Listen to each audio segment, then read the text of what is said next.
સૌ સ્વજનોને નવરાત્રિની ખૂબ ખૂબ શુભકામનાઓ.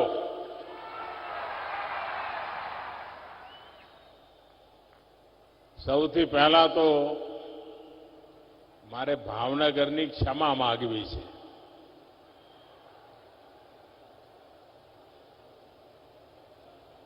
હું ભૂતકાળમાં ક્યારે આટલા બધા સમય પછી ભાવનગર આવ્યો હોઉં એવી આ પહેલી ઘટના છે. વચ્ચે આવી ન શક્યો એટલા માટે ક્ષમા માંગુ છું. અને છતાંય આજે આપે જે આશીર્વાદ વરસાવ્યા છે, જે પ્રેમ વરસાવ્યો છે, એને હું ક્યારેય નહીં ભૂલી શકું. દૂર દૂર સુધી મારી નજર જાય છે. આટલી મોટી સંખ્યામાં અને એ પણ આવી ગરમીમાં આપને શત શત નમન કરું છું. આજે મારી ભાવનગરની મુલાકાત એક વિશેષ છે. एक तरफ देश जहां आजादी के 75 वर्ष पूरे कर चुका है, वही इस साल भावनगर अपनी स्थापना के 300 वर्ष पूरे करने जा रहा है. 300 वर्षों की अपनी इस यात्रा में भावनगर ने सतत विकास की, सौराष्ट्र की सांस्कृतिक राजधानी के रूप में अपनी एक पहचान बनाई है. इस विकास यात्रा को नए आयाम देने के लिए आज यहां करोड़ों रुपयों के अनेक प्रोजेक्ट्स का लोकार्पण और शिलान्यास हुआ है. ये प्रोजेक्ट भावनगर की पहचान को सशक्त करेंगे, सौराष्ट्र के किसानों को सिंचाई की नई सौगात देंगे, आत्मनिर्भर भारत अभियान को और मजबूती देंगे. रीजनल साइंस सेंटर के बनने से शिक्षा और संस्कृति के शहर के रूप में भावनगर की पहचान और समृद्ध होगी. इन सभी प्रोजेक्ट्स के लिए आप सभी को बहुत बहुत बधाई.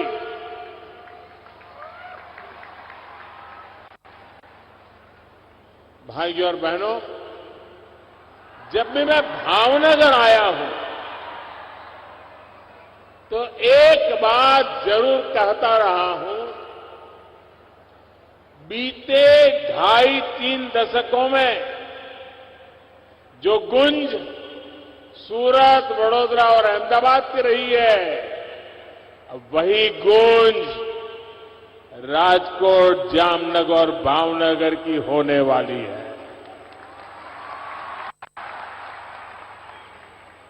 सौराष्ट्र की समृद्धि को लेकर मेरा विश्वास इसलिए प्रगाढ़ रहा है क्योंकि यहां उद्योग, खेती, पर्यटन, इन तीनों के लिए ही अभूतपूर्व संभावनाएं हैं. आज का ये कार्यक्रम इसी दिशा में तेजी से आगे बढ़ते डबल इंजन सरकार के प्रयासों का एक जीता जागता सबूत है. भावनगर समंदर के किनारे बसा जिला, गुजरात के पास देश की सबसे लंबी कोस्टलाइन है, लेकिन आजादी के बाद कई दशकों में तटीय विकास पर उतना ध्यान नहीं दिए जाने की वजह से ये विशाल कोस्टलाइन एक तरह से लोगों के लिए बड़ी चुनौती बन गई। समंदर का खारा पानी यहां के लिए अभिशाप बना हुआ था। समंदर के किनारे बसे गांव के गांव खाली हो गए। लोग यहां वहां पलायन करने लगे थे। कितने ही नौजवान सूरत जाते थे, वहां एक ही कमरे में 10-10, 15-15, 20-20 लोग जैसे तैसे गुजारा करते थे। ये स्थिति बहुत दुखद थी। साथियों, बीते 2 दशकों में गुजरात की कोस्टलाइन को भारत की समृद्धि का द्वार बनाने के लिए हमने ईमानदारी से प्रयास किया। रोजगार के अनेक नए अवसर खड़े किए। गुजरात में हमने अनेकों पोर्ट्स विकसित किए। बहुत से पोर्ट्स का आधुनिकीकरण कराया। गुजरात में आज 3 बड़े एलएनजी टर्मिनल है, पेट्रोकेमिकल हब्स है और देश में गुजरात पहला राज्य था जहां पहला एलएनजी टर्मिनल बना था। राज्य के तटीय इलाकों में हमने सैकड़ों कोस्टल इंडस्ट्रीज डेवलप की। छोटे बड़े अनेक उद्योग विकसित किए। उद्योगों की ऊर्जा की मांग को पूरा करने के लिए हमने कोल टर्मिनल्स का नेटवर्क भी तैयार किया है। आज गुजरात के तटीय इलाकों में अनेक पावर प्लांट जो केवल गुजरात ही नहीं पूरे देश को ऊर्जा देते हैं। हमारे मछुआरे भाई बहनों की मदद के लिए हमने फिशिंग हार्बर्स बनवाए, फिश लैंडिंग सेंटर्स और फिश प्रोसेसिंग को भी बढ़ावा दिया।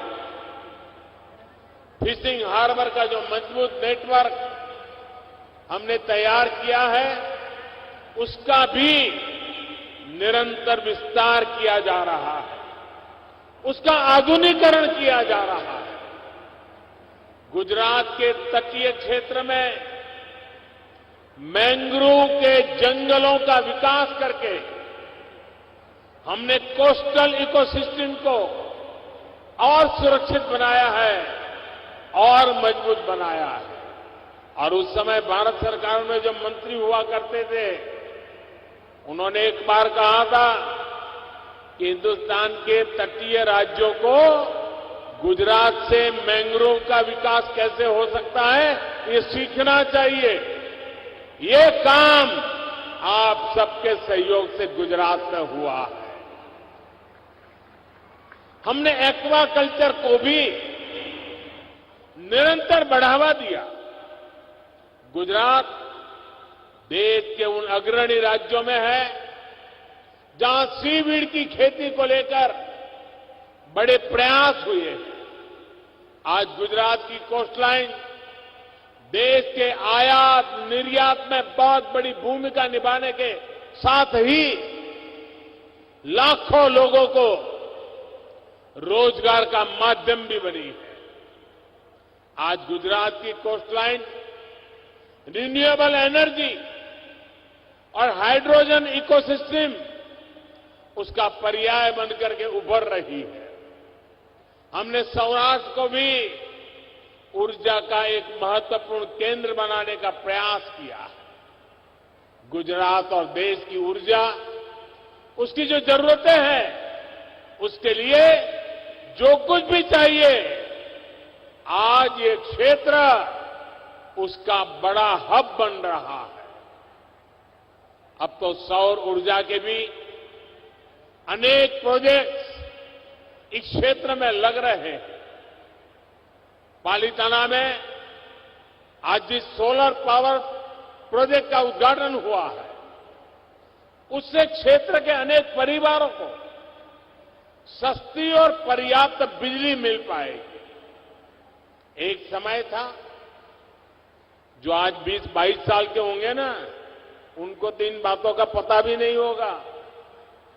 यही हमारे गुजरात में एक समय था जब शाम को खाना खाने के समय अगर बिजली आ गई तो खुशी का दिन होता था।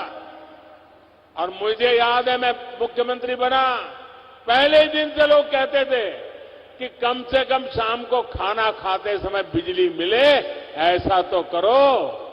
वो सारे दुख वाले दिन चले गए दोस्तों।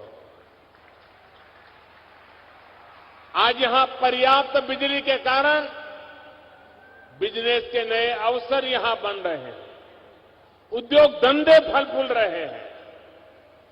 धौलेरा में रिन्यूएबल एनर्जी, स्पेस और सेमी कंडक्टर इंडस्ट्री को लेकर जो निवेश होने जा रहा है, उसका लाभ भी भावनगर को मिलने वाला है।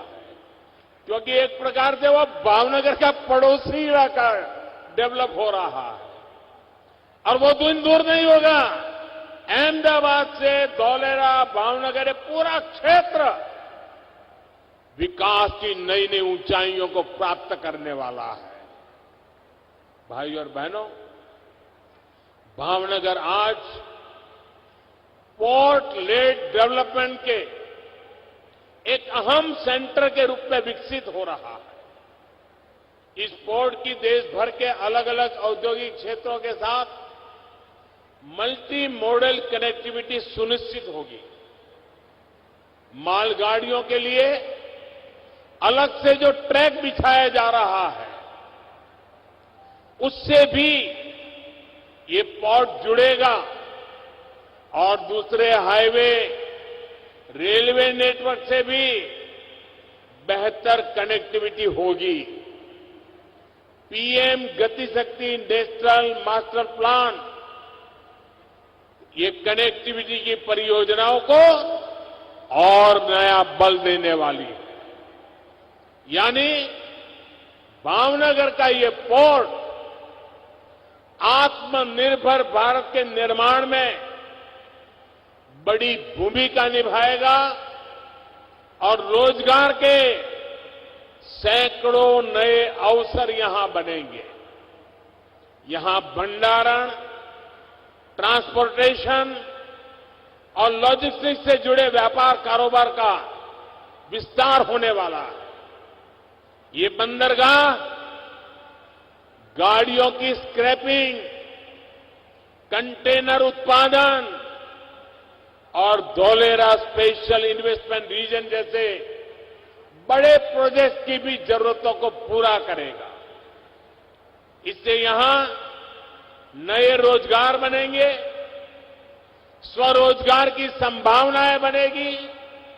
साथियों, अलंग को दुनिया के बड़े शिप ब्रेकिंग यार्ड में से एक के लिए जाना जाता है। शायद ही कोई ऐसा हो जिसको अलंग का पता न हो। केंद्र सरकार ने जो नई व्हीकल स्क्रैपिंग पॉलिसी, यानी पुरानी गाड़ियों को स्क्रैप करने के लिए जो नीति बनाई है, वो जब लागू होगी, मैं साथियों दावे से कहता हूं, पूरे हिंदुस्तान में ये व्हीकल स्क्रैपिंग पॉलिसी का सबसे पहले और सबसे ज्यादा लाभ किसी को मिलने वाला है तो आप लोगों को मिलने वाला है। इसका कारण है, अलंग के पास तो स्क्रैपिंग से जुड़ी विशेषज्ञता है। बड़े बड़े जहाजों को कैसे स्क्रैप किया जाता है, उसकी उनको जानकारी है।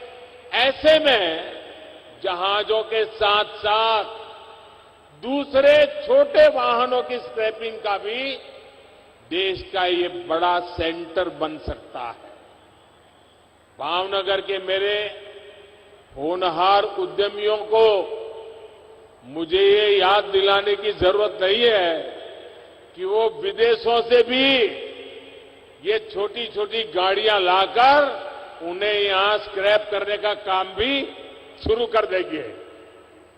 साथियों, यहां जहाजों को तोड़कर जो लोहा निकलता है, अभी तक कंस्ट्रक्शन सेक्टर में उसका बड़ा उपयोग होता है। हाल ही में हमने देखा है कि कंटेनरों के लिए किसी एक ही देश पर अति निर्भरता से कितना बड़ा संकट खड़ा हो सकता है। भावनगर के लिए ये भी एक नया अवसर है और बड़ा अवसर है। एक तरफ वैश्विक व्यापार में भारत की हिस्सेदारी बढ़ रही है और दूसरी तरफ दुनिया भी कंटेनर्स के मामले में भरोसेमंद सप्लायर की तलाश में है। पूरी दुनिया को लाखों कंटेनर की जरूरत है। भावनगर में बनने वाले कंटेनर आत्मनिर्भर भारत को भी ऊर्जा देंगे और यहां रोजगार के अनेक अवसर भी बनाएंगे। साथियों, जब मन में लोगों की सेवा का भाव हो, परिवर्तन लाने की इच्छा शक्ति हो, तो बड़े से बड़े लक्ष्य को पाना संभव होता है। सूरत से भावनगर आने जाने वाली गाड़ियों की क्या स्थिति होती थी, ये आप लोग अच्छी तरह जानते हैं। घंटों का सफर, सड़क हादसे, पेट्रोल डीजल का खर्चा, कितनी सारी मुश्किलें थी। अब जीवन पर संकट भी कम हुआ, किराए भाड़े का पैसा और समय भी बच रहा है। तमाम अड़चनों के बावजूद हमने गोगा दहेज फेरी शुरू करके दिखाई, इस सपने को पूरा किया।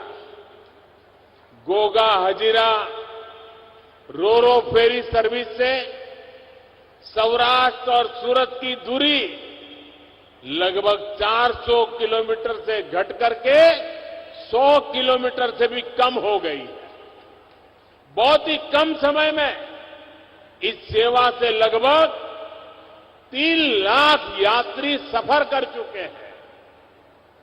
80,000 से अधिक गाड़ियों को यहां से वहां पहुंचाया गया है और इसी साल अब तक 40 लाख लीटर से अधिक पेट्रोल डीजल की बचत हुई है।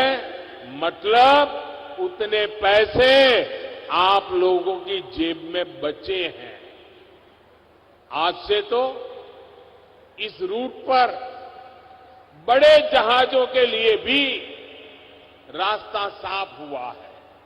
साथियों, आप समझ सकते हैं ये कितनी बड़ी सेवा इस क्षेत्र के सामान्य जनों, किसानों और व्यापारियों की हुई है।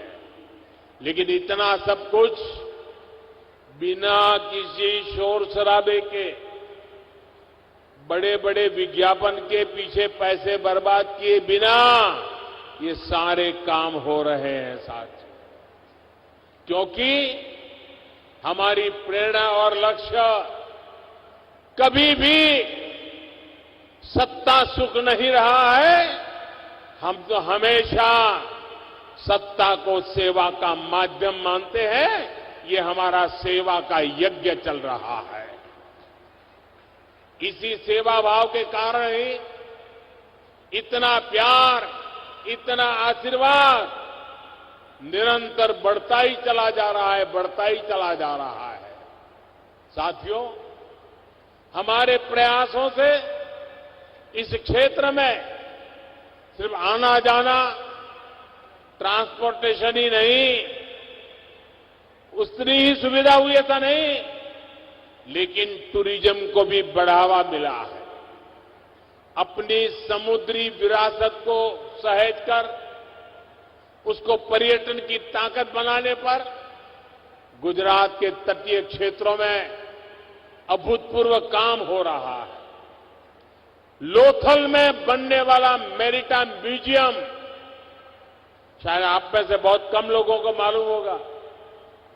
लोथल में दुनिया में नाम कमा सके ऐसा मैरीटाइम म्यूजियम बन रहा है। जैसे स्टैच्यू ऑफ यूनिटी उससे एक पहचान बनाई है, ये लोथल का मैरीटाइम म्यूजियम भी बनाएगा, क्योंकि हमारे लिए गर्व की बात है, दुनिया का सबसे पुराना बंदरगाह लोथल ये हमारी गुजरात की धरती पर है, ये हमारे भावनगर के किनारे पर है। लोथल हमारी विरासत का एक महत्वपूर्ण केंद्र रहा है, जिसको पूरी दुनिया के पर्यटन नक्शे पर लाने के लिए बहुत परिश्रम किया जा रहा है। लोथल के साथ वेलावदर नेशनल पार्क में इको टूरिज्म से जुड़े सर्किट का लाभ भी भावनगर को होने वाला है।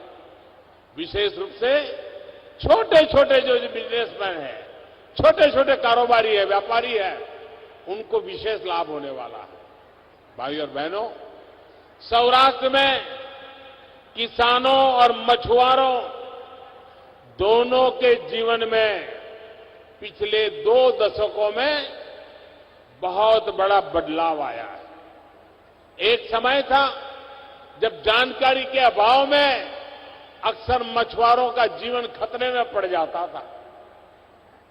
जब मैं यहां मुख्यमंत्री था तब मछुआरों को एक लाल रंग की बास्केट दी गई थी, जिसमें अलग अलग बटन लगे थे।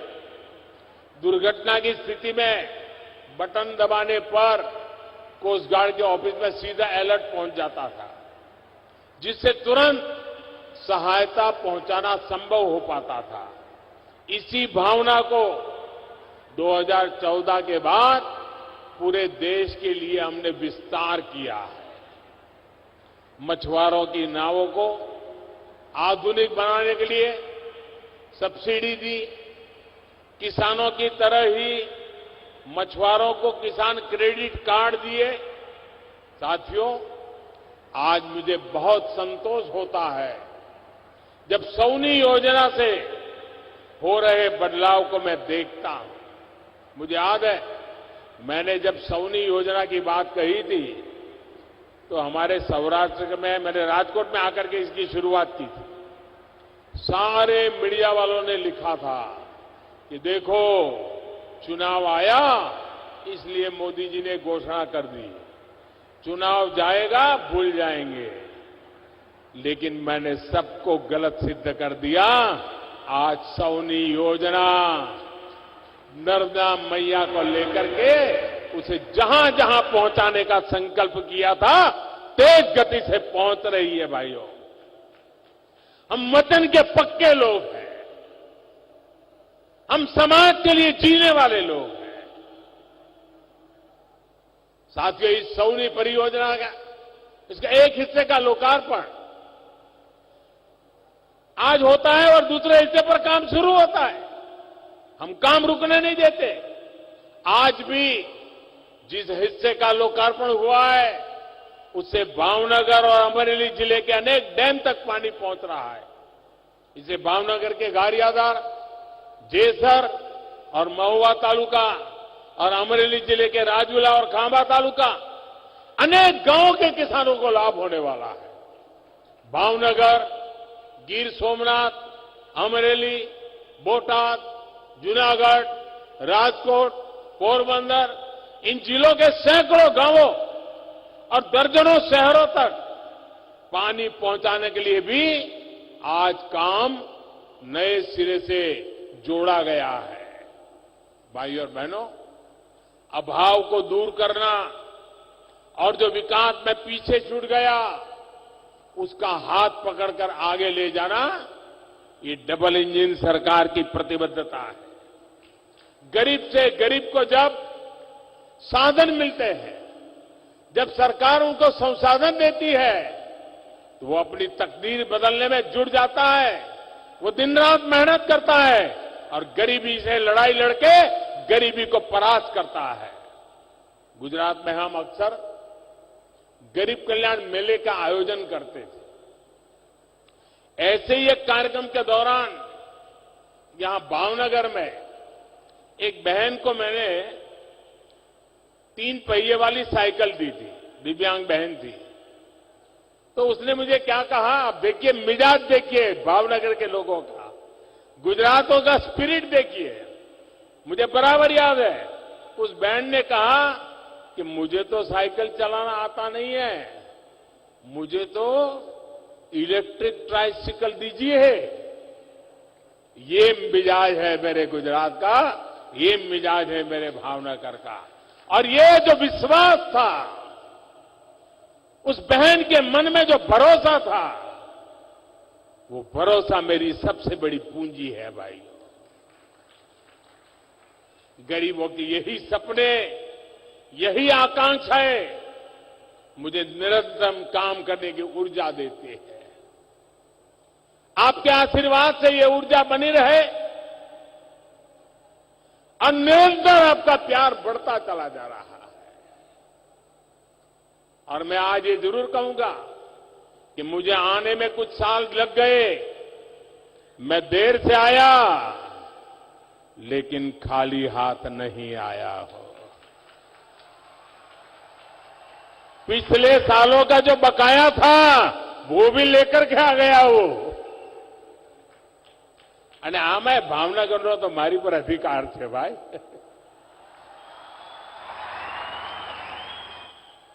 તમે ભાવનગર આવો અને નરસિંહ બાબાના ગાંઠિયા, દાસના પેડા, અને જ્યારે ગાંઠિયા યાદ કરું એટલે મને અમારા હરિસિંહ દાદા યાદ આવે। બહુ વર્ષો પહેલા હું નાનો કાર્યકર્તા તરીકે, ત્યારે તો હું રાજકારણમાં નહોતો, મને ગાંઠિયા ખાવાનું કોઈએ શીખવાડ્યું હોય તો હરિસિંહ દાદાએ શીખવાડ્યું કે જ્યારે આવે અમદાવાદ તો ગાંઠિયા લેતા આવે, અમે સંઘ કાર્યાલયમાં રહીએ, એ અમારી चिंता કરે। અને આજે જ્યારે ભાવનગર આવું ત્યારે નવરાત્રીનું વ્રત ચાલે એટલે હમણાં તો બધું નકાબું, પણ છતાંય ભાવનગરના ગાંઠિયા દેશ અને દુનિયામાં વખણાય। આ નાની સૂની વાત નથી દોસ્તો, આ ભાવનગરની તાકાત છે। સાથીઓ, આજે વિકાસના અનેક પ્રકલ્પ લઈને હું આવ્યો છું, અનેક પરિયોજનાઓ લઈને આવ્યો છું। આ ભાવનગરની યુવા પેઢીનું ભવિષ્ય નિશ્ચિત કરનારી યોજનાઓ છે। ભાવનગરના ભવિષ્યને 4 ચાંદ લગાવનારી યોજનાઓ છે। કોઈ કલ્પના નહીં કરે એ તેજ ગતિથી ભાવનગર વિકસે એના માટેની આ યોજનાઓ છે। અને એનો લાભ આખા સૌરાષ્ટ્રને મળશે, આખા ગુજરાતને મળશે અને દેશને પણ એના ફળ ચાખવા મળવાના છે। ભાઈઓ બહેનો, આપે જે પ્રેમ વરસાવ્યો છે, જે આશીર્વાદ વરસાવ્યા છે, આટલી વિરાટ સંખ્યામાં આપ પધાર્યા છો, હું અંતઃકરણપૂર્વક આપનો આભાર માનું છું। મારી સાથે બંને હાથ ઉપર કરીને પૂરી તાકાતથી બોલો, ભારત માતા की, भारत माता की, भारत माता की। बहुत बहुत धन्यवाद।